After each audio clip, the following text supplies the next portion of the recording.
Litrapistas! Estamos aqui hoje no nosso primeiro videocast, em que vamos estar a conversar com uma convidada muito, muito especial para nós. Mas antes eu queria apresentar-vos, ou recordar-vos quem somos nós, as Litrapistas. Eu sou a Raquel Laranjeira Paes, aqui temos a Flávia Amâncio. Sim. E a Flávia Castro. Olá! E, bom, hoje temos connosco uma pessoa que é muito, muito especial para nós, que é nossa amiga, uma escritora incrível, uma companheira de viagem há muito tempo e que eu passo a apresentar-vos assim mais em detalhe. A Ana Cristina Braga Martes é socióloga e foi professora na Fundação Getúlio Vargas até 2019, de onde saiu para se dedicar integralmente à literatura, para nosso benefício. Nascida em Varginha, em Minas Gerais, passou sua infância e juventude em São Carlos, formou-se em Ciências Sociais pela Unesp, Araraquara, e doutorou-se pela Universidade de São Paulo, na USP. Tendo feito parte do seu doutorado no Massachusetts Institute of Technology, MIT, foi pesquisadora visitante na Universidade de Boston e fez pós-doutorado na Universidade de Londres, King's College. Publicou e organizou diversos artigos e livros académicos no Brasil e no exterior. A Origem da Água é um livro publicado pela Confraria do Vento, que saiu em 2019. Foi o seu primeiro livro de ficção. Atualmente é colunista da revista Pessoa e colaboradora do jornal Rascunho e da revista 451. Este é o seu segundo romance, Sobre o que Não Falamos, que saiu pela editora 34. Então vamos começar aqui com umas perguntas, porque, Cris, como tu recordas, o nosso foco aqui no Litrapistas é mesmo a leitura, assim, os bons leitores, as boas leituras. Então nós queremos saber que livros, se os livros fizeram parte da tua vida desde a infância, se tu vivias numa casa com livros, se tu gostavas de ler desde pequena, enfim, como é que os livros apareceram na tua infância?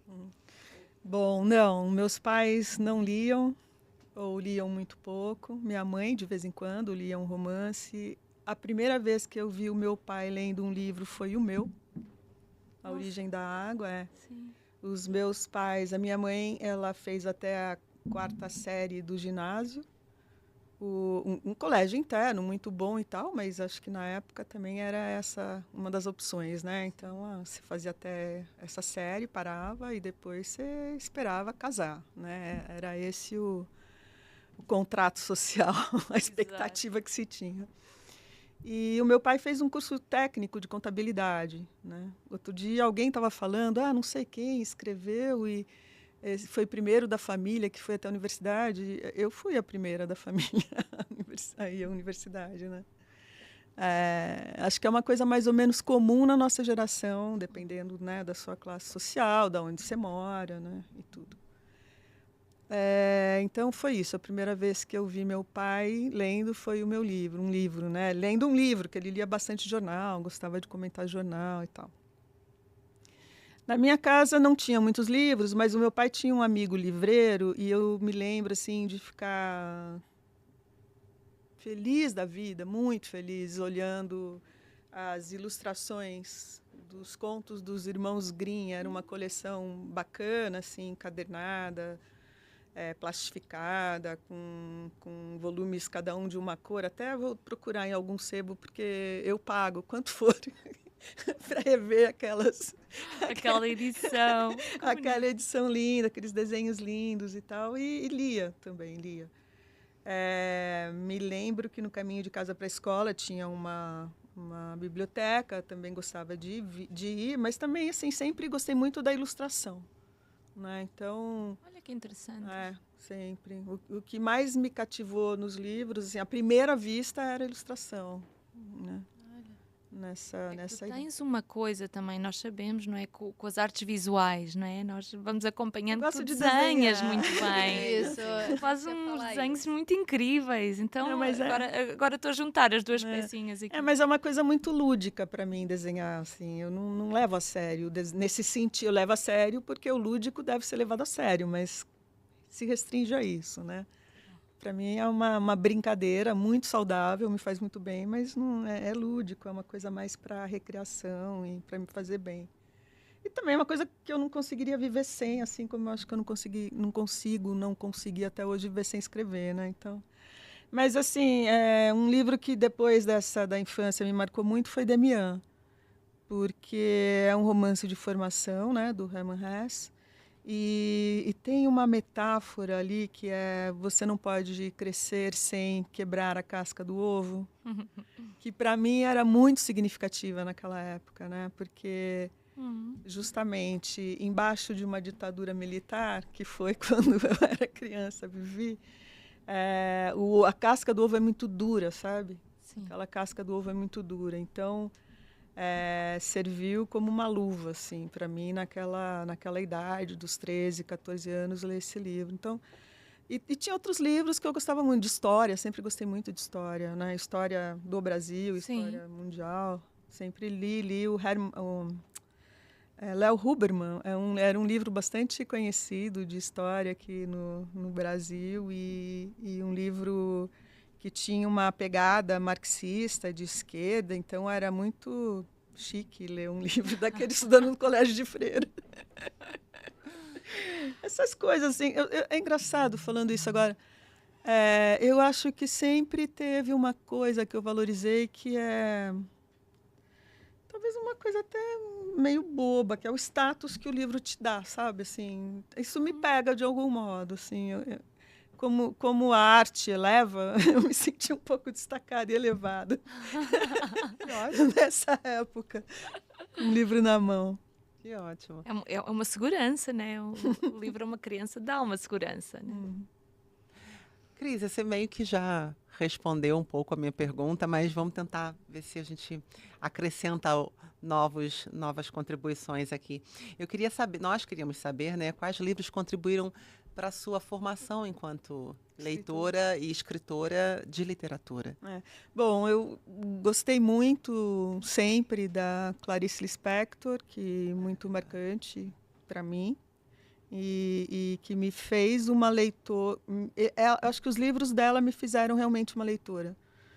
Uma leitora, porque eu comecei a ler e não parava, assim, aí fui atrás de outro, e relia. Então, eu acho que aquilo me pegou de uma maneira muito especial. E Raduan Nassar também gosto muito. Dos estrangeiros, nessa coisa da formação, né? Você tá falando, dos estrangeiros, Virginia Woolf, com certeza, e Catherine Mansfield, também gosto bastante. Muito bom. São os livros que me marcaram como leitora. E eu falei, puxa, eu quero estar nesse lugar aqui. Quero ficar com elas e com eles.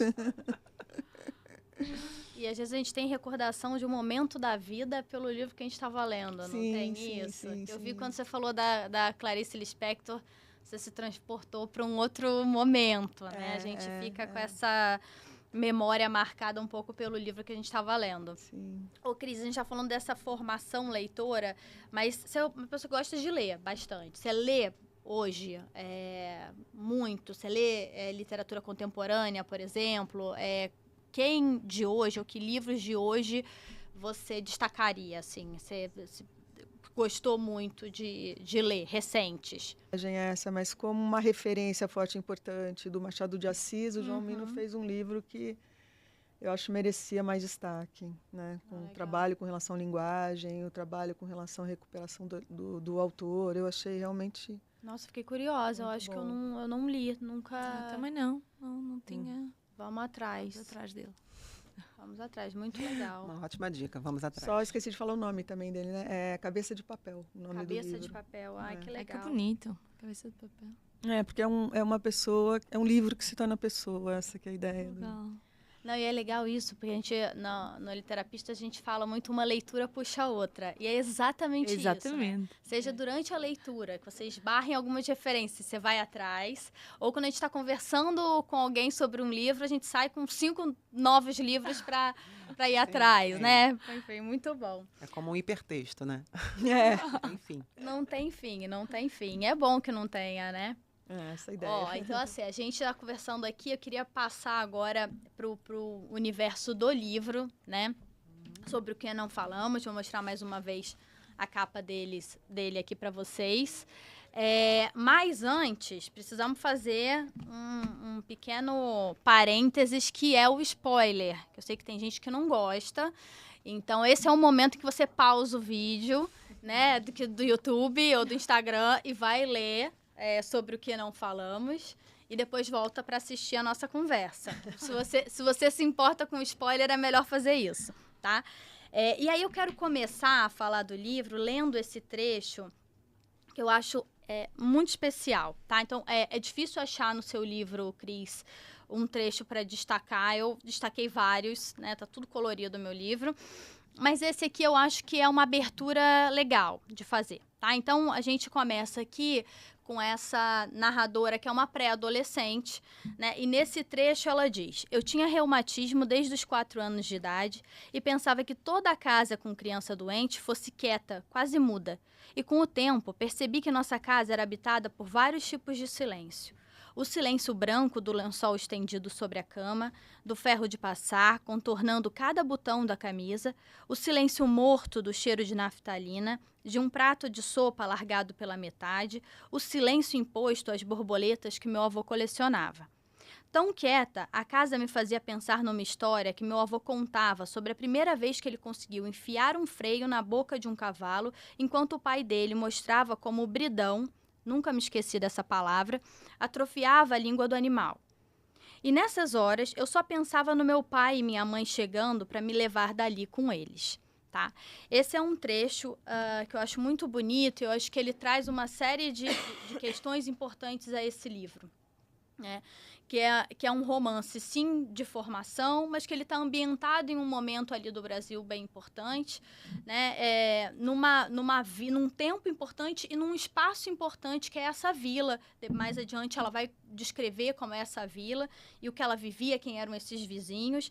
Mas o que eu queria, antes até de falar dessa voz narrativa, que para mim é importante, o fato dela ser uma pré-adolescente, eu queria falar um pouco, só resgatar um pouco o outro livro, né, que é A Origem da Água, que é um livro, para quem não sabe, Cris, você usou um termo, como que era? Era biografia... Biografia inventada. Uma biografia inventada, exato. Que é da escritora Maura Lopes Cansado, certo? Sobre ela. E ela foi uma pessoa que lutou com uma série de questões durante a vida, né? E foi tida como louca, não sei se eu estou usando a melhor palavra, mas era uma pessoa genial, né? Era uma poeta, enfim, ela escreveu quantos livros? Eu lembro. Ela escreveu poucos livros, até por conta mesmo da doença que ela tinha, né?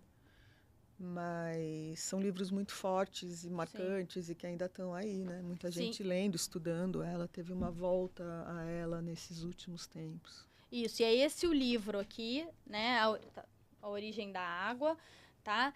E é um livro muito forte, eu acho bem diferente desse, acho que tem uma expressão da voz narrativa muito diferente, acho que bem condizente com o tema, mas não deixa de ser, a meu ver, na minha leitura, a gente está falando também de um universo dos silenciados, né? De alguma maneira, são os silenciados. Eu queria que você comentasse um pouco essa coisa da obra, né? Tanto da Origem da Água como sobre o que não falamos, se ele faz parte de alguma coisa que você, desde antes da escrita, já tinha vontade de fazer, né? Falar sobre esses silenciados de alguma maneira, cada um da sua forma, ou não. Ou você foi escrevendo e a coisa não é tão intencional. Queria que você comentasse com a gente. Eu acho que assim, o que me atrai nas artes, de um modo geral, quando eu vejo um quadro, sei lá, uma escultura, ou quando eu leio um livro, o que me atrai é a abertura que ela traz, né? Então, intencionalidade, digamos assim, nesse sentido do planejamento, de um lugar aonde eu quero chegar, um zero. Tá. Zero. Mas, de qualquer forma, eu acho que quando eu vou falar de alguma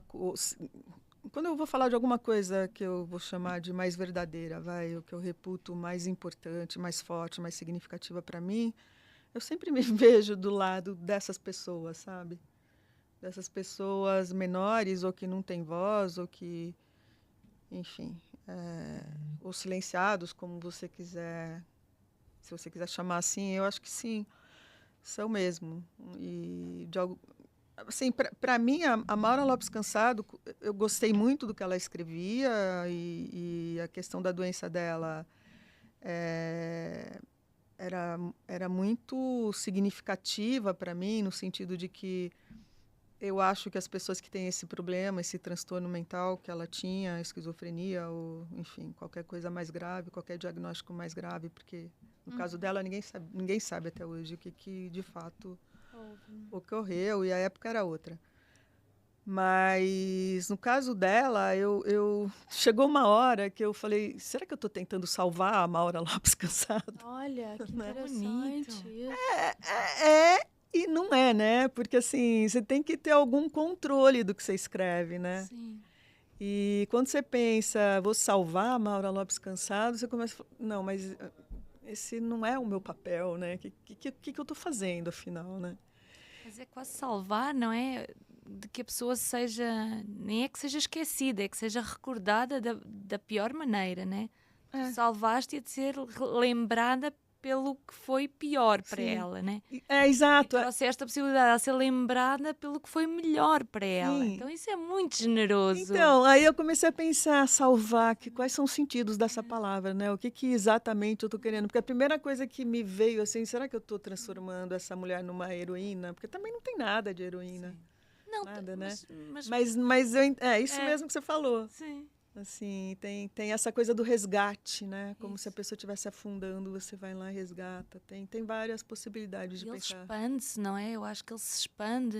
Quando a gente lê o teu livro, A Origem da Água, expande-se para um lugar da mulher, não é? Não é só ela, são Sim. todas aquelas mulheres, não é? Que tinham aquelas inquietações, queriam um tipo de vida diferente e que não era possível, não foi possível para elas, né? Então isso eu acho bem inspirador, assim, no livro, porque... Então, essa foi um pouco a minha leitura, né? Eu não sei se ela era essa pessoa que eu fiz ela... Enfim, que eu desenhei nesse livro. Eu não sei. É a minha leitura dela e uma leitura bem empática, assim. Eu me coloquei naquele lugar, então... Mas essa é a coisa interessante da literatura, né? Porque essa é a coisa, foi a sua leitura dela e você escreveu um livro, só que os seus leitores ainda terão novas leituras do que foi a sua leitura. Então a gente vai ficar nisso num eterno, num infinito de possibilidades, que eu acho que essa é a graça da literatura. E a gente leva, como a Raquel está dizendo, para lugares e para profundezas, especificidades, e aí daí a universalidade, né, como é o caso da questão da mulher. Tem sim a questão da Maura ali, que foi a inspiração, mas se transformou numa personagem e as outras pessoas podem chegar e ler de uma outra maneira, né?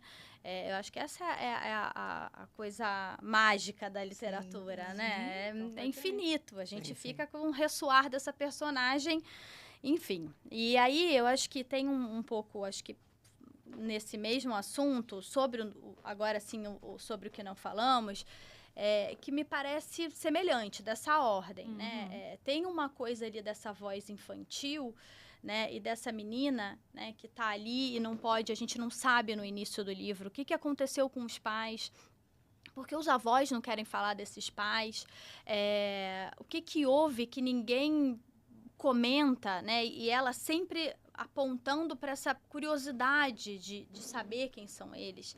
E demais, quem é esse ambiente? Porque meu avô age assim, minha avó age daquela outra maneira. Essa vizinhança que eu acho que é tão expressiva, as outras crianças que vêm compor um certo elenco do romance e que para mim são especiais, né? Meu olhar para as crianças nesse livro é um olhar encantado, né? Então a gente tem lá a protagonista, a gente tem enfim, a cegonha branca, a gente tem os gêmeos e por aí vai. A gente tem o Bambino, que é um personagem bem importante. E eu fiquei um pouco pensando isso, né? Da mesma maneira que a Maura tá lá como a personagem do seu livro, que já não é mais a Maura, é a personagem do seu livro. E pro leitor já não é mais o personagem do seu livro, sim o personagem do leitor, né? Como que essas crianças estão ali provocando não se aceitando nessa condição de reféns, né, eternos de uma situação, né? Queria que você pudesse comentar isso. Para mim, essa voz narrativa infantil, ela é importante porque ela traz um pouco quebrar uma certa conformidade do resto dessa vizinhança, né? Que já se acostumou a agir com aquela violência de alguma maneira instituída e tal. Essas crianças me parecem querer romper um pouco esse silêncio, né?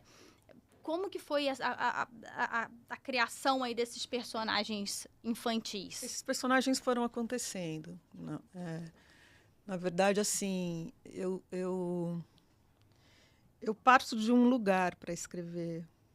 E como eu parti, assim, do hospício para escrever sobre a Maura, né? Então, é esse aqui o lugar, sabe? É um topos, é um território, é um espaço, tá aqui, ó. E para esse livro também eu parti de um lugar e de uma cena. Aquilo para mim era assim, era a partir desse lugar e dessa cena eu vou construir essa história. Mas não foi assim planejado, foi acontecendo e toda vez que eu queria sair daquele lugar eu voltava para ele e aquele lugar começou a tomar conta assim dos meus pensamentos. Seu imaginário, né? né? Imaginário, na hora que eu acordo, essas coisas assim que te pegam quando você não está atenta e com foco em outra coisa, né? E é isso. Então, era uma cena de violência, mas também erótica, né? Não erótica, mas ela tem um... Ela tem um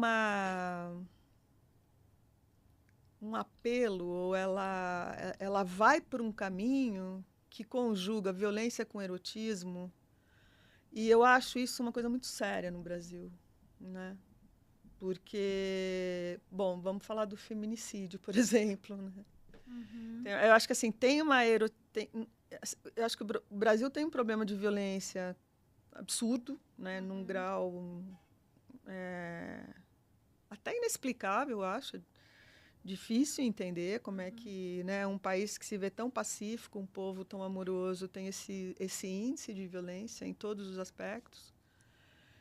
E para mim, esses relatos que eu ouço de mulheres que são espancadas e tal, tem muito a ver com isso. Assim, é uma violência onde o homem, né, macho alfa, se expressa com a sua virilidade e mostrando o seu amor, aspas, né? Muita aspas, porque é óbvio que isso não é amor nenhum. Mas assim, eu acho que isso está muito entranhado na nossa cultura. Então, eu parti desses dois lugares. Era uma casa numa vila operária, numa cidadezinha, e também uma cena de violência, né?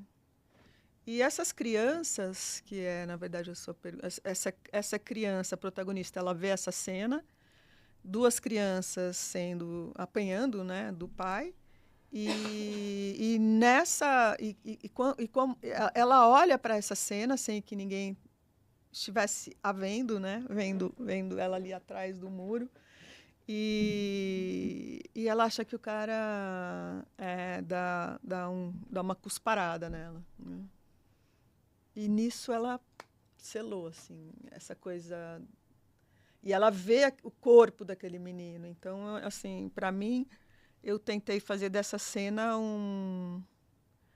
sei lá, um resumo, talvez, uma coisa, não é um resumo, mas uma expressão poética do que eu acho que é um problema nesse país, digamos assim, né? Que tem esse número enorme de feminicídio e tudo. Mas Não, muito. uma erotização precoce, né? Tem vários problemas por aí ligados à violência à mulher. A gente percebe nos outros personagens isso, né?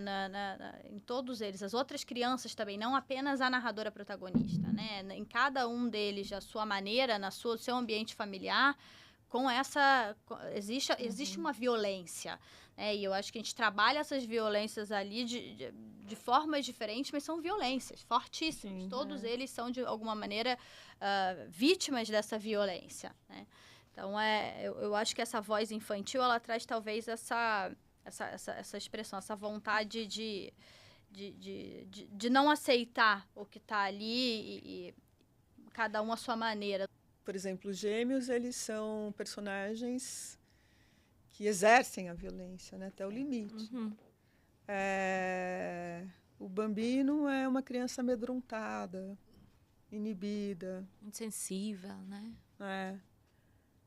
A cegonha branca, ela provoca, mas ao mesmo tempo ela é, sei lá, tem umas sacadas assim muito lúcidas, né? E consegue ter discernimento naquilo tudo. Eu acho que a minha protagonista, ela sim, ela tem essa, embora não essa consciência de que ela vive num ambiente violento e que ela deve se antepor à violência, ela segue um caminho que você admite que essa seria uma possibilidade, né? Sim. Mas eu acho, assim, eu tentei, na verdade, mostrar que a violência é muito naturalizada entre nós, né? Sim, mas então, de novo, acho que até assim, a tréplica, cuidando com o spoiler mais uma vez, eu acho que, de novo, é tudo uma questão de uma leitura, né? Porque eu acho que os gêmeos têm ali, mas tem alguma coisa da discordância entre eles, inclusive em cenas importantes para o livro, em momentos importantes do livro, que mostram de alguma forma, não aceito isso, não quero isso, você quer aceitar, mas eu não, acho que eles se questionam a todo momento, né? O Bambino, só de ser quem ele é, e se manter firme a quem ele é uma espécie de uma vontade de ser diferente, né? Todo mundo converge para que ele haja de uma outra maneira, que ele seja, e ele se mantém. Ele é do mesmo jeito até o final e sofre as consequências disso. Então, acho que é uma forma, talvez, velada ou mais introjetada de discordar com aquele modelo, né?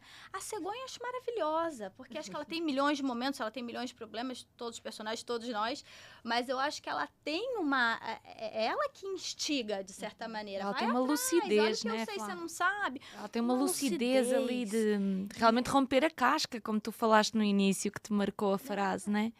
Ela faz um pouco essa função, né? Ela vai lá e cutuca. Exato. Ela cutuca vai além. toda a gente, né? Ela diz assim, vamos lá ver o que é que há aqui de trás, né? O que é que há atrás Exato. desta porta? O que é que há atrás desta conversa? O que é que há atrás desta caixa? Exato. Ela vai além, é interessante que ela admite, né, que gosta do perigo, né? Que gosta do errado. Não, e de subverter, de Ela tem insurgir. consciência do que faz, né? É muito bom. Eu acho que ela o tempo inteiro ela está instigando. Então, no fundo, são forças que emergem que, de certa maneira, cada um à sua maneira, mesmo o que se não fala nada, mas ele permanece fiel ao que ele é, e o que ele é incomoda os outros, só se manter, de certa maneira, né? Já é uma insurgir, de alguma forma é insurgir, né? De alguma forma é transgredir. Mas eu acho que eu estou, de alguma outra maneira, a perceber, concordando completamente contigo, eu percebo o ponto que a Cris está a trazer, né? Que está talvez mais na questão do erótico, né? Porque agora, voltando a essa cena, quando ele dá aquele escarro, né? Ele cospe para cima dela, ou ela imagina que ele cospe, o que é o cuspo, não é? Se não é uma parte do próprio corpo, não é? Então ele, nesse momento, ele reconhece-a como testemunha de uma cena proibida, não é? Porque ela não devia estar a ver aquela cena. Ela estava a espreitar, ela estava a olhar para ele, né? Ela estava à coca também de descobrir uma coisa velada, né? E ele cospe. Então ele atira algo dele, né? Que pega nela, assim, quase como se fosse, faz-me lembrar um bocadinho aquela coisa do pega-monstros, né? Mesmo de agora ficou aqui um laço, né? Agora ficaste presa a mim. E ela não sabe a quem ela está presa, né? Ela não sabe a que é que ela está presa, mas ela fica com a marca, né? Como se de facto aquele cuspo ficasse nela. Então aí ela entra, eu acho bem interessante isso que estás a falar, porque aquilo fica num lugar do erótico, do sedutor, do amor, e é um maltrato. Né? Ele cuspiu nela. Então é muito bom, porque ela ao mesmo tempo quer sair daquela realidade e ela de repente ficou dentro. Sim. Né? Então isso está bem interessante Eu acho pensar. que é o que acontece nesse país mesmo, né? Sim, sim. Então, é engraçado isso, porque de certa forma eu não quero escrever sobre o Brasil, mas eu acho que eu quero escrever sobre o Brasil através dos personagens, né? Então eu continuo um pouco socióloga, mas por meio da literatura. Tem uma coisa aí do amor feminino, né? Ainda, as mulheres ainda acham que às vezes estes homens que as tratam um pouco mal estão a fazê-lo desde um lugar de amor, né? E isso é um lugar realmente para contestar. Eu acho isso bem interessante, teres capturado isso. Muito bom. Antes da gente passar aqui, vou passar para Flá, eu só queria ler uma coisa aí, acho que é a título mais de curiosidade, dividindo com vocês, porque uma leitura puxa a outra. Eu, outro dia, estava começando a ler, começando a minha jornada com Os Miseráveis, lá do Victor Hugo, e acho que nada é por acaso. E eu comentei até com a Cris antes, com as meninas, eu li no prefácio do Victor Hugo uma coisa que me impactou muito, né, do livro lá, que eu provavelmente passarei, assim, o ano lendo, se não anos, né? Mas, em que ele diz, eu quero ler aqui para vocês, uma coisa que me chamou muito a atenção e que logo eu pensei sobre o que não falamos, né? Nessa personagem, nessa protagonista e nessas crianças que, para mim, de novo, ficam fortes. Então, vamos lá. O prefácio é de 1862, então vejam. Enquanto, por efeito de leis e costumes, houver procissão social, forçando a existência em plena civilização de verdadeiros infernos e desvirtuando, por humana fatalidade, um destino por natureza divino, enquanto os 3 problemas do século, a degradação do homem pelo proletariado, a prostituição da mulher pela fome e a atrofia da criança pela ignorância, não forem resolvidos, enquanto houver lugares onde seja possível a asfixia social, em outras palavras, e de um ponto de vista mais amplo ainda, enquanto sobre a terra houver ignorância e miséria, livros como este não serão inúteis. Né? Eu acho isso muito bonito, porque imediatamente pode não ter relação nenhuma. Até falei com a Cris, eu não sei nem se já leu, se não leu, se fez, não importa. É que eu, como leitora, né, como uma pessoa que peguei os 2 livros, por acaso, simultaneamente, fiquei com a coisa da criança e da utilidade, né, desse livro e a importância da gente ler. Enfim, só queria falar isso. E agora vamos passar para a Flá lá com as perguntas dela. Muito bom, né? Se associada a Victor Hugo é muito bom, né, Cris? Quem me dera. Bom, já que a gente começou a falar sobre os personagens, eu vou entrar em um específico, que é no personagem avô, que é o avô da Clara, né? Então, assim, quando a gente começa a ler um pouco mais sobre ele, a gente percebe uma certa crueldade ali, um avô um tanto cruel, né? Também com esse disfarce de amor, né? E ele caça borboletas, né? E não só ele as mata, ele as pega as vivas e as mata. Então, assim, coloca alfinetes e depois coleciona dentro de um monstruário. Então, assim, depois percebemos que há uma relação essa relação da borboleta, de certa forma, também com a filha, né? Porque ele diz que se estivesse com ele, a borboleta ela não se desfaria, ela não acabaria na natureza, porque ele prolongaria a vida, a existência dessa borboleta, como faz hoje com a coleção dele. Então dá para a gente imaginar também que se a filha estivesse ali, logo no início, né, se a filha estivesse ali próximo dele, junto dele, ele prolongaria a existência dela também. E de certa forma ele também faz um pouco disso com a própria neta, né? Ele prolonga a vida dessa neta, mantendo-a ali próximo a ele. Como é que você pensou esses personagens se interligando? Como é que foi isso, Cris? Eu não pensei. E aconteceu? Não, eu trabalho muito os meus textos, na verdade. Depois eu vou afinando e tal. Mas eu não planejo com antecedência. A história vai acontecendo e os personagens vão aparecendo. E às vezes eu recuo também, claro. Mas, de um modo geral, não. Né? Eles vão seguindo ali um caminho. Eu, pessoalmente, como leitora, não vejo esse avô de um jeito tão cruel. É engraçado isso. Porque várias pessoas já se referiram a isso. Na verdade, de novo, assim, é uma violência.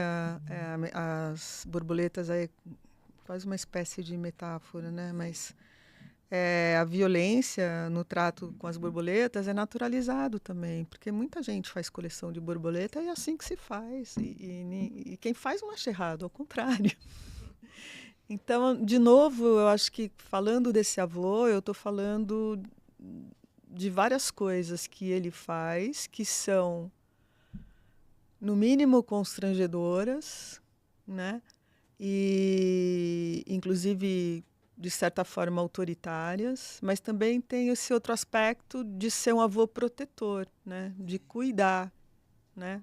Não vai pra rua, não vai brincar com o menino. Isso é totalmente equivocado, eu acho, né? Quer dizer, não vai pra rua hoje em dia, permanece. Não vai brincar com o menino, é equivocado. Mas tem esse lado da proteção e da naturalização de um tipo de comportamento que é autoritário. Sim. E que eu acho que foi chancelado, de alguma forma, pela ditadura militar, né? Eu me lembro que as pessoas... Eu me lembro, é a minha fantasia de criança, não sei. Mas eu tenho a impressão de que você viver sob um Estado autoritário como a gente viveu autoriza também as pessoas a terem esse espírito autoritário, sabe? Sim. Esse jeito de mando e de autoridade, e de disciplina e de comportamento, né? Nesse sentido. Você fala no silenciar no início do livro, mas também é um parar de asas, né? É um interromper o voo, né? Então, de certa forma, a autoridade é isso, é interromper o voo do outro. Legal você falar isso, porque, inclusive, no final eu digo que... Eu digo não, a protagonista, a narradora, diz que é em primeira pessoa, né? Então, aí tem uma sobreposição da narradora com a protagonista. Mas, voltando ao livro, eu digo que eu, como protagonista, eu descobri que as borboletas não são tão silenciosas assim. Uhum. Quando elas voam em bando, dá para ouvir o rumor das asas, né? O bater das asas. Então, Bonito isso. tem tudo a ver com o que você está falando. E com o silêncio, de novo, recuperado no finalzinho do livro, né? Sim. Posso ler esse trecho? Claro. Isto é tão tão bonito, lindo, eu assim. localizei aqui. Aprendi também que as borboletas não são criaturas tão silenciosas como se supõe. Quando voam em bando, é possível ouvir o rumor de suas asas.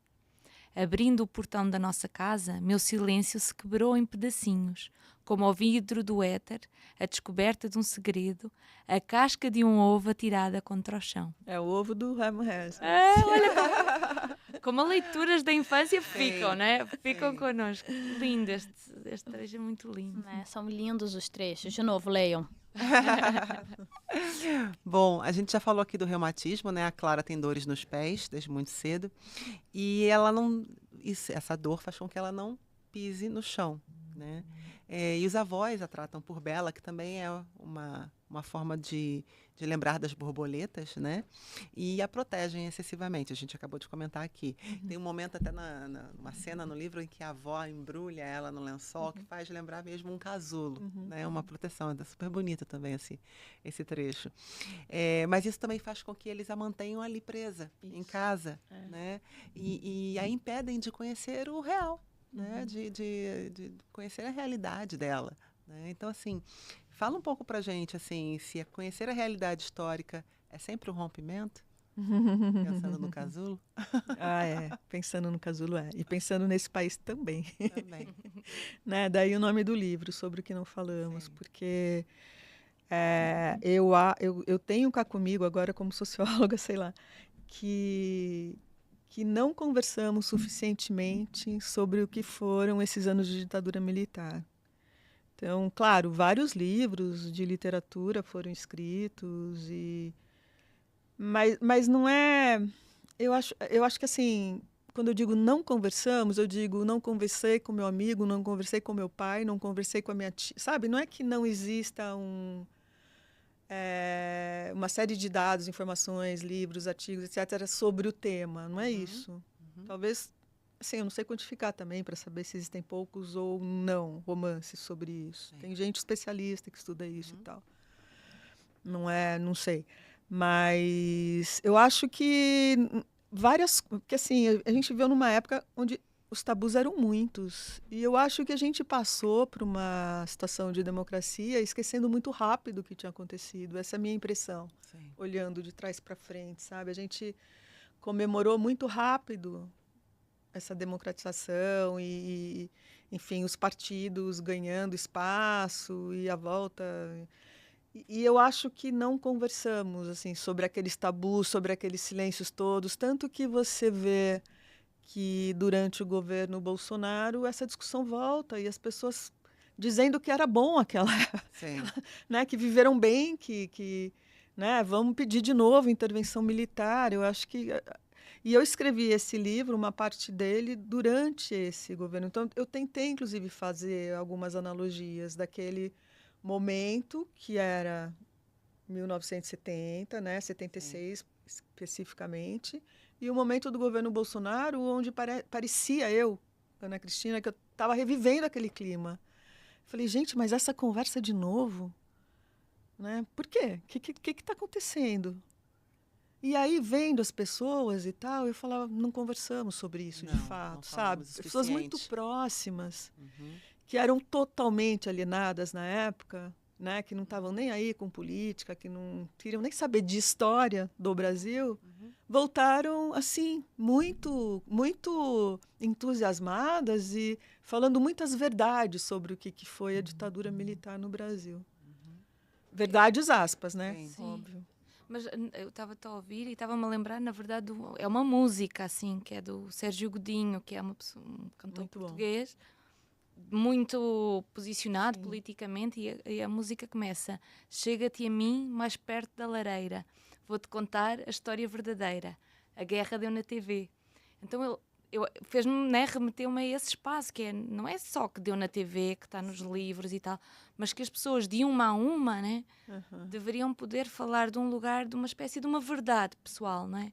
Não quer dizer que tenha sido a verdade histórica, não quer dizer que haja uma verdade ou tal, mas que é da ordem da transmissão, não é?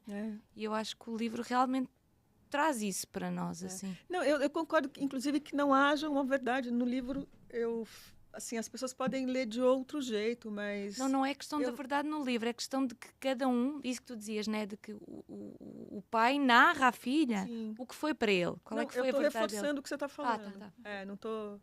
Eu estou reforçando, porque concordo que não haja uma verdade. Inclusive, no livro, eu tentei manter as versões. Eu não dei uma resposta. Sim. Né? Não vou dar spoiler, né? Não posso. Não, mas já estamos no spoiler. Bem, Estamos no Bem, spoiler. todo mundo já foi avisado. Já foi avisado muitas vezes. Vamos ficar à vontade. Eu não vou falar aqui que eu não dei uma resposta. Mas eu não dei exatamente por isso também, sabe? Não conversamos suficientemente, as pessoas não sabem muito. Outro dia, conversando com... Bom, sempre que eu converso sobre o meu livro, essa história esse tema de alguma forma ressurge, a pessoa fala, de fato. Olha só, eu tinha um tio que sumiu e depois ele apareceu. Então, mas eu nunca perguntei para o meu pai o que tinha acontecido com ele. Eu não sei o que aconteceu com ele. Então, assim, eu acho isso mesmo. Acho que não falamos suficientemente, sabe? Sim. Isso me dá uma certa agonia, porque repete, né? A história se repete. Sim. Eu queria até aproveitar essa deixa para fazer uma... Vou começar pela segunda que eu tinha aqui pensado, que o livro começa com esta frase aqui, que eu achei bem. Gostar de ficar doente era um segredo meu. Eu achei isto assim espetacular. Porque assim, o livro arranca assim e de alguma maneira dá conta de uma dor psíquica, não é? Mas do ainda não ter palavras, não é? O não ter palavras da Clara está muito relacionado ao reumatismo dela. Então, no início, ela tem, de facto, muito reumatismo e depois ela vai fingindo ter reumatismo. Ou seja, na medida em que ela vai podendo falar, saber da história dela, ter palavras, a dor dela desloca-se, vai para outro sítio, né? Sai do concreto do corpo e vai para, não é, o concreto do luto, da identidade, a questão da origem, do enigma e tal. Então é muito bonito porque realmente também a história que nós não falamos, né, é uma dor latente. Sim. É uma coisa que nos dói e a gente não sabe onde é que está, né? Então acho que passa para nós isso, né? Que tu estás a fazer-nos um convite. Vamos falar sobre isso. Vamos trazer o debate, né? Acho isso bem interessante. Na verdade, fiz mais um comentário com uma pergunta. Ótimo. Foi ótimo. Gostei. Não, e porque eu acho que tem uma coisa muito forte, não sei se para vocês fica isso, né? Essa cena de você ter uma pré-adolescente cheia de perguntas. A Sim. cabeça dela cheia de perguntas, milhões de coisas que ela precisa saber. Coisas importantes sobre os pais. Isso. Sabe, o que aconteceu, né? Ela tá sentada à mesa com os avós, tomando uma sopa. A gente escuta o barulho da colher revirando a sopa. O cheiro do que está sendo preparado. Ouve o arrastar das sandálias da avó. Eles estão sentados lá, eles têm tempo, eles estão juntos. E eles não falam sobre a coisa. Então, esse é um sufoco que todo mundo experimentou, cada um à sua maneira, em algum momento. Então, Sim. é muito fácil você se identificar com isso, né? Essa cena de saída, né? Mas, enfim, desculpa. Só... Não, e o enigma da origem, não é? Eu acho que é uma coisa que se apresenta para todos nós, em alguma medida, não é? Porque a gente tem que dar conta de inventar uma resposta. Mas para ela, o enigma está no concreto da vida, não é? Está proibido saber, não é? Está proibido saber. Então, e até fez lembrar também outra questão do livro, que ela tem esta fantasia de que os pais vão chegar, né? Que a Flávia até falou. E fez-me lembrar até o sebastianismo que a gente fala em Portugal, né? Que estavam sempre à espera que chegasse o Salvador da Pátria, num dia de neblina, né? Para resgatar. Então, né? Parece que também estes discursos assim mais de direita têm que ver com essa personificação do Salvador que vem, né? E que se relaciona com o facto de que as pessoas não se apropriam da própria história, de alguma maneira, de uma maneira possível, né? No caso da vila, né, no romance, tem a figura do capitão, né? Isso. E, na verdade, esse nome, claro, faz muito sentido para mim, porque sei que muitas pessoas chamavam o Bolsonaro de capitão, mas era uma coisa que existia de fato. Na época, Que era o capitão de polícia, que tinha muito poder numa determinada localidade, como hoje em dia, né, todo o espaço urbano, como a gente sabe, está dominado no Brasil. Naquela época era o capitão de polícia. Então eu achei muito interessante, assim, eu queria ver que personagem poderia fazer esse papel. Perguntei para o meu pai, que morou numa vila operária, como é que era. Isso. Ele falou, tinha o capitão de polícia. Eu falei, capitão. Perfeito. Muito bom. Tem outra coisa também, que é que a Clara é uma personagem muito solitária, né? Que é isto que estamos aqui a trazer. Mas ela também é o encontro de dois mundos que nesse momento eram vistos como muito diferentes, né? Muito de longe um do outro. E os vizinhos, os gêmeos, são os dois iguais, né? Não dá para distinguir um do outro. Mas depois descobrimos que um é muito mais cruel que o outro, não é?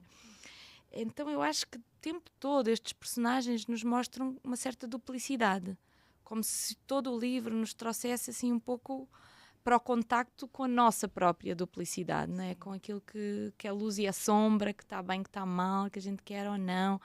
Então, não sei, queria que falasse um pouquinho sobre isso. Eu acho perfeito, assim,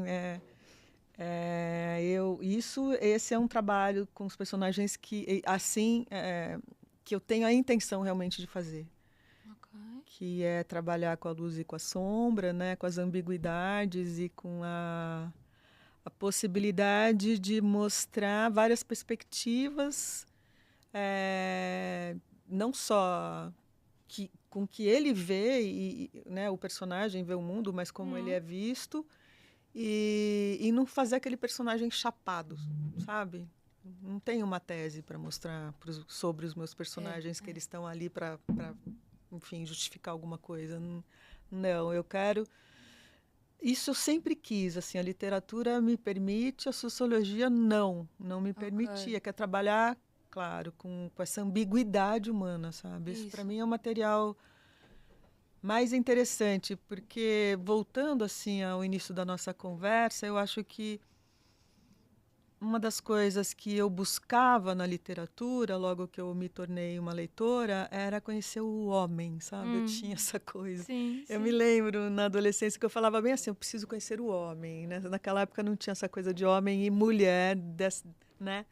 O homem era esse ser universal maravilhoso. Então, eu queria conhecer o homem, a natureza humana. E eu realmente, assim, eu lia para conhecer, para saber. Eu achava que aquilo ia me ensinar alguma coisa sobre a natureza humana. E aí você percebe rapidamente, né, que os personagens mais ricos, eles têm essa ambiguidade, eles oscilam, né, em várias situações. Então, isso é muito- era intencional é muito desde o rico começo. no teu livro, que de facto ele é um convite, não é? A que nós pensemos, a que nós façamos um debate, não é? Que a gente pense a história, que a gente pense a atualidade, que a gente olhe para as coisas com o propósito de as interrogar, não é?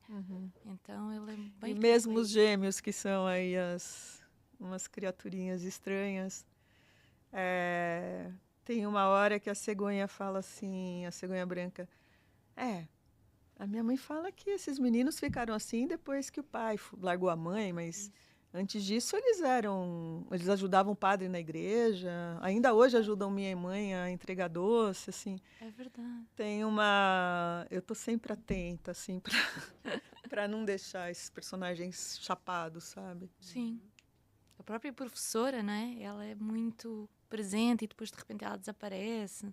Então todos eles têm não é? Uma luz e uma escuridão, uma luz e uma escuridão. O desaparecimento dela, para mim, nessa história, está muito relacionado ao aborto, né? Sim, sim. Então era um tabu mesmo ser mãe solteira e Mas ela na primeira parte da história, né, ela é vista de uma maneira pela sim. vila de uma maneira muito positiva e depois ela é vista de uma maneira muito negativa, né? A gente percebe que é só a mesma pessoa numa situação difícil, sim. né? Mas é muito interessante. Bom, passamos para as proustianas. Sim. Então lá. Não, mas primeiro explica aí para as proustianas. É verdade, eu acho que as pessoas já. Então, nós trazemos sempre no final das nossas entrevistas assim 3 perguntas do questionário Proust. Porque ele dizia que com aquelas 20 ou 40, agora não lembro, perguntas seria possível conhecer a pessoa totalmente. Então nós não queremos aqui deixar os nossos convidados a nu, mas um pouquinho sim. Então eu quero te perguntar, qual é o teu poeta favorito e porquê? Fernando Pessoa. Muito bem. Boa resposta, Cris, boa resposta. Não faz Eu falta nem devia, o porquê. eu devia ter falado sobre ele, na verdade, porque na minha adolescência eu li muito Fernando Pessoa. Agora, na hora que vocês perguntaram, isso me fugiu. Mas eu lia muito, me lembro, nossa, com 12 anos eu ganhei um livro dele, de um amigo, em Varginha, olha só, ainda bem. E eu fiquei impressionada. E para mim aquilo era muito fácil. E eu mostrava para as pessoas, meus tios e tal, que eu estava na casa da minha avó. Mas como que você... Mas o que você entende disso? Aquilo para mim era tão fácil. Eu ia comentar isso agora, neste momento.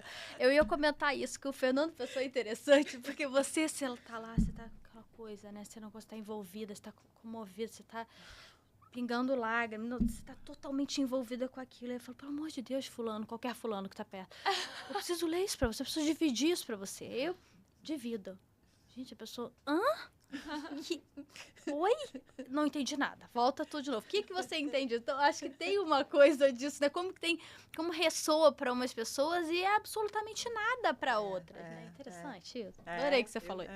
Eu me lembro, né? Basta quem basta, o que lhe basta, o bastante a lhe bastar. A vida é breve, a alma é vasta, ter é tardar. Isso para mim Tá lá tudo, é o universo inteiro. Mas, e aí... não, Fernando Pessoa. E depois, assim, Guardador de Rebanhos, que eu acho hoje que é o mais maravilhoso. Não foi uma leitura assim que eu fiz naquela época. Mas talvez essas coisas até mais herméticas, assim, eu ficava muito ligada. Eu gostava de decifrar Esses enigmas, né? E quase uma declaração de amor à portuguesa aqui presente, né? Exato. Nossa. Não, Fernando Pessoa. Nossa Raquel. Bom, a minha segunda pergunta, né, para você. Qual a sua principal característica, Cris? Conta pra gente. Característica psicológica, física. Você O que decide. vier à cabeça, a primeira Você coisa. decide. Associação livre.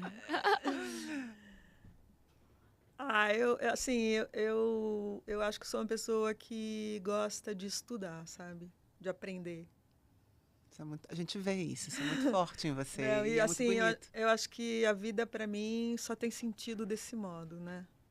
Eu não acho gostoso ficar na piscina ou na praia e só isso, né? Ou ficar, sei lá, passeando, fazendo turismo. Gosto de tudo isso, mas para aprender, entendeu? Sim. Acho que até nesses lugares, para mim, eu estou sempre buscando alguma coisa Isso